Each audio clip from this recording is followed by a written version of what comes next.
ଦେଖନ୍ତୁ କୋର୍ଟ ଜିତିବ ନ ଜିତିବ ମୁଁ ଜାଣିନି କୋରାପୁଟ ସାଂସଦ କିନ୍ତୁ ନିଶ୍ଚିତ ଭାବରେ ଜିତିବେ କାହିଁକି ଆମେ ଯେତେ ଏମଏଲଏ କ୍ୟାଣ୍ଡିଡେଟ୍ ଥିଲୁ ସମସ୍ତେ ତାଙ୍କୁ ସହଯୋଗ କରିଛୁ ଏଇଟା ପ୍ରଥମ କଥା। ଦ୍ୱିତୀୟ କଥାଟି ହେଲା ରାଜ୍ୟରେ ଯେଉଁ ଏକ୍ଜିଟ୍ ପୋଲ୍ କଥାଟା କହୁଛନ୍ତି ବିଜୁ ଜନତା ଦଳ ଗୋଟିଏ କଥା କହୁଛି ବିଜେପି ଦଳ ଗୋଟିଏ କଥା କହୁଛି ଦୁଇଟି ଯାକ କଥା ସତ୍ୟକୁ ମୁଁ ଗ୍ରହଣ କରୁନି ଦୁଇଟି ଯାକ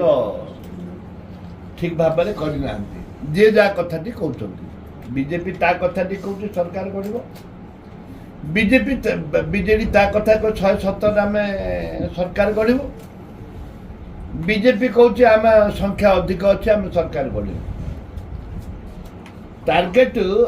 କଂଗ୍ରେସ ଉପରେ ରଖିଛନ୍ତି କିନ୍ତୁ କଂଗ୍ରେସ କମଜୋରି ହେଇନି କଂଗ୍ରେସ ତା ଟାର୍ଗେଟରେ ସେ ପହଞ୍ଚିଛି 9-90 ହେଇନପାରେ କିନ୍ତୁ ଆମେ ବହୁତ ଭୋଟ ଆମେ ସିଟ୍ ଆମେ ନେଉଛୁ ବହୁତ କଥା ନେଇ ଆମେ ନ ହେଇପାରେ କିନ୍ତୁ ଆମେ ନିଶ୍ଚିତ ଭାବରେ ଗଲା ଥର ଅପେକ୍ଷା ଏଥର ନିଶ୍ଚିତ ଭାବରେ ବହୁତ ଭଲ କରିଛୁ ବହୁତ ଭଲ କରିଛୁ ଏବଂ ଏ ଯେଉଁ ଅର୍ଥବଳ ବାହୁବଳ ସରକାରୀ କଳ ବିଜେପି ବାରମ୍ବାର କଂଗ୍ରେସକୁ ଆଟାକ୍ କରିବା ତାପରେ ବିଜେଡିକି ଆଟାକ୍ କରିବା ଏ ନିର୍ବାଚନଟା ସରପଞ୍ଚ ମାନେ ଗାଁ ଗହଳିରେ ଯେମିତି କହୁଥିଲେ ତୁ ତାର ସେଦିନ ତୁ ମାଣ୍ଡିଆ ପେଜ ଦେଇନଥିଲୁ ତୁ ଏବେ ପଖାଳ ଖାଉଛୁ ତୁ ଏବେ ଘାସ ଖାଉଛୁ ତୋ ଝିଅ ଏମିତି ତୋ ପୁଅ ଏମିତି ଏ ଯେଉଁ ହୁଏ ଠିକ୍ ଜଣେ ପ୍ରଧାନମନ୍ତ୍ରୀ ସେଇ ଭାବରେ ଆଜି ପ୍ରଚାର କରିଛନ୍ତି ମାନେ ଅତି ତଳ ସ୍ତରକୁ ଯାଇକି ପ୍ରଚାର କରିଛନ୍ତି ଏବଂ ଯେଉଁଟାକି ଭବିଷ୍ୟତରେ ସାଧାରଣ ଜନତା ଏବଂ ସମ୍ବିଧାନ ସୁରକ୍ଷିତ ନୁହେଁ ଶୁଭଙ୍କର ବି ନୁହଁ ସେଥିପାଇଁ ଏବେ ତ ନିର୍ବାଚନ ସରିଛି ଡାବା ଭିତରେ ଅଛି ଡାବାରୁ ସାପ ବାହାରୁଛି କି ବେଙ୍ଗ ବାହାରୁଛି ଗଣତି ହେଲେ ଜଣାପଡ଼ିବ 90 ହବନି ଆପଣ ଆକଳନ କରୁଛନ୍ତି ଆମର ଟିକେ କମି ଯାଉଛି ଏକ୍ଜିଟ୍ ପୋଲ୍ ହବନି ଆପଣ କହୁଛନ୍ତି ନା କ'ଣ ଯୋଉଟା ଏକ୍ଜିଟ୍ ପୋଲ୍ ଯୋଉଟା ଦଉଛି ସେଟା ସମ୍ପୂର୍ଣ୍ଣ ମିଥ୍ୟା ଏକ୍ଜିଟ୍ ପୋଲ୍ ଯୋଉଟା ଦଉଛି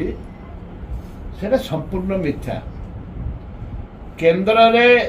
291ରୁ 95 ଏନ୍ଡିଏ ଆଣିବାଟା ପକ୍କା ଓଡ଼ିଶା ପରିପ୍ରେକ୍ଷୀରେ ଓଡ଼ିଶାରେ 4ରୁ 5 କଂଗ୍ରେସ ଆସିବାଟା ପକ୍କା ଏଇଟା ଏମ୍ପିରେ ବିଧାନସଭାରେ ଆମର ଆସିବ ବହୁତ ହବ ମୁଁ ଆକଳନ କରିନି କିନ୍ତୁ ନିଶ୍ଚିତ ଭାବରେ ଭଲ ହବ ସରକାର ଗଢ଼ିବ କଂଗ୍ରେସ ସେମିତି ହବ କଂଗ୍ରେସକୁ କାହିଁ ଗଢ଼ିବନି ଆମେ ଯଦି ଆମେ 80-90 ଆଣିବୁ କାହିଁ ସରକାର ଗଢ଼ିବନି ଆମେ ବି 80-90 ଆଣିବା ପାଇଁ ଆମେ ଆଶା ଅଛି କେନ୍ଦ୍ରରେ କିଏ ସରକାର ଗଢ଼ିବ ଆକଳନ କରୁଛନ୍ତି ଆପଣ କେନ୍ଦ୍ରରେ ସରକାର ଗଢ଼ିବେ କଂଗ୍ରେସ ସରକାର ଗଢ଼ିବ ନେତୃତ୍ୱରେ ଇଣ୍ଡିଆ ସରକାର ଗଢ଼ିବ ତିଳେ ମାସ ସନ୍ଦେହ ନାହିଁ ଆପଣ ଦେଖନ୍ତୁ ଗଣତି ହଉ କେନ୍ଦ୍ରରେ ନିଶ୍ଚିତ ଭାବରେ ଇଣ୍ଡିଆ ସରକାର ଗଢ଼ିବ ତିଳେ ମାସ ସନ୍ଦେହ ନାହିଁ ଲୋକସଭା ଯୋଉ ଅଧିକ ସିଟ୍ ବିଜେପିକୁ ଦିଆଯାଉଛି ମାନେ ୟାର ଫଳାଫଳ ସେଇ ଅନୁସାରେ ବିଧାନସଭା ଓଡ଼ିଶା ନାଇଁ ଲୋକସଭା ଲୋକ ଯାଇଛନ୍ତି କଂଗ୍ରେସରେ ଭୋଟ ମାରିଛନ୍ତି ତା ପରମୂର୍ତ୍ତ